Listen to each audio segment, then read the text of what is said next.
শুনেছি সূর্য নাকি রাতের বেলা আল্লাহর সিজদার জন্য আরশের নিচে চলে যায়। এটা কি সঠিক কিনা? পৃথিবীতে গোলাকার, তাহলে এটা কিভাবে সঠিক হতে পারে? খুবই দরকারি একটি প্রশ্ন ভাই।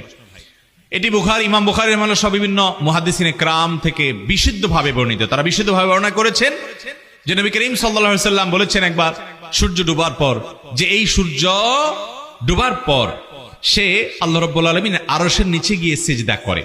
এখন প্রশ্ন হলো, আমরা জানি পৃথিবীর এক প্রান্ত যখন অন্ধকার হয়ে যায়, সূর্য যখন এই প্রান্ত থেকে ডুবে যায়, এর মানে হলো পৃথিবীর অন্য প্রান্তে সেটা উদিত হয়েছে, আলো দিয়েছে।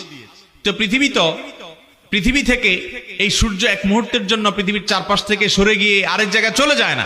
তার নবী করিম সাল্লাল্লাহু আলাইহি সাল্লাম কিভাবে বললেন যে সূর্য আল্লাহর আরশের নিচে গিয়ে সিজদা করে? এটা হলো প্রশ্ন।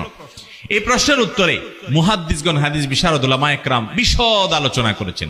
সবার আগে বলতে হবে, পৃথিবী যে গোল এবং এটির প্রদক্ষিণের যে বিষয়টা আসে, এটির চতুর্পাশে যে বিভিন্ন গ্রহ, বিভিন্ন নক্ষত্র যে প্রদক্ষিণ করে, এবং সূর্যের যে প্রদক্ষিণ করার বিষয়টি আল্লাহ তাআলা কোরআনে সূরা ইয়াসিনে বলেছেন, ওয়াশ-শামসু তাজরি লিমুস্তাকাররিন লাহা যালিকা তাকদীরুল আজিজিল আলিম।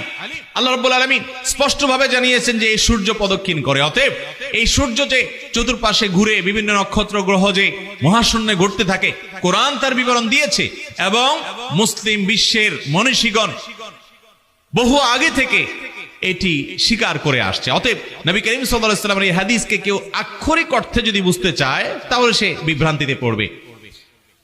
তিনি যে বলেছেন সূর্য পৃথিবীর এক প্রান্তে যখন দেখা না যায়, ডুবে যায়, তখন সূর্য আল্লাহ রাব্বুল আলামিনের কাছে আল্লাহকে সিজদা নিবেদন করে। এটার রূপ কি হবে, কাইফিয়ত কি হবে? মুহাদ্দিস উলামায়ে কেরাম বলেছেন, এটার কাইফিয়ত একমাত্র আল্লাহ তাআলা ভালো জানেন। তবে নবী সাল্লাল্লাহু আলাইহি সাল্লাম এর হাদিস থেকে বিশুদ্ধভাবে যখন প্রমাণিত হয় কোনো বিষয়, তখন সেটার কাইফিয়ত বা তার ধরন আমাদের জানা না থাকতে পারে, কিন্তু সেটাকে অস্বীকার করার কোনো সুযোগ নাই। সেটা কয়েকভাবে হতে পারে। একটা ভাবে এরকম হতে পারে, অনেকগুলো ব্যাখ্যা মুহাদ্দিসিনে কেরাম দিয়েছেন। তার একটা এমন হতে পারে যে সূর্য তার কাজই করতে থাকে, কিন্তু তার মতো করে সে সিজদা করে। কারণ আপনারা জানেন আল্লাহ রাব্বুল আলামিনের জন্য জমিনের যত, ধরাপৃষ্ঠের যত সৃষ্টি আছে, সকল সৃষ্টি আল্লাহকে সিজদা করে, কিন্তু প্রত্যেকের সিজদা হয় ভিন্ন ভিন্ন। একটা গাছ সিজদা করে, তার সিজদা হলো আল্লাহ রাব্বুল আলামিনের নির্দেশের আনুগত্য করা। আল্লাহ রাব্বুল আলামিন তাকে যে জন্য সৃষ্টি করেছেন এবং যে জিনিসটা তার ভিতর দিয়ে রেখেছেন, সেই সার্ভিস সে আজীবন দিয়ে যাওয়া, এটা এক প্রকারের